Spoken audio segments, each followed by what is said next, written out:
Last year मी फर्ग्युसनचा fashion show shoot केला. ह्या वर्षी त्यामध्ये पार्टिसिपेट केलं आणि मला बेस्ट मॉडेलची ट्रॉफी मिळाली. आयुष्यात पहिल्यांदा स्टेजवर जाऊन अवॉर्ड घेतला. इतका आनंद झालाय की शब्दात व्यक्त करू शकत नाही. तुषारभाईंनी मला शो स्टॉपर बनवलं, समृद्धीने श्रीकृष्ण आणि फर्ग्युसनने बेस्ट मॉडेल. ह्या सगळ्यामध्ये मला बऱ्याच जणांनी सपोर्ट केला.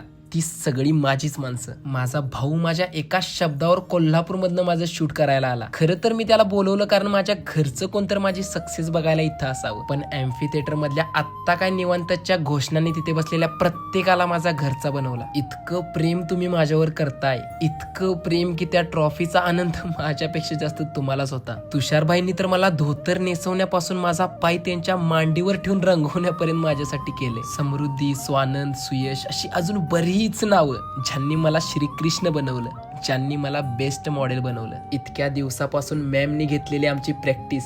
मॅम लोणावळावरून यायच्या. मला हिरो बनवणारे माझे हिरो, माझ्या सोबतचे मॉडेल, माझ्यावर विश्वास ठेवणारे बेस्ट डिझायनर आणि शो संपल्यावर माझं कौतुक करण्यासाठी बॅक स्टेजला पळत आलेले माझ्या भावासारखे मित्र, माझ्यासाठी तुम्ही केलेला आवाज आणि मला मिळालेली बेस्ट मॉडेलची ट्रॉफी. फर्ग्युसन मधले हे दिवस आयुष्यात कधीच विसरणार नाही. ह्या वर्षी एम्फी थिएटर मध्ये जो सगळ्यात मोठा आवाज झाला तो होता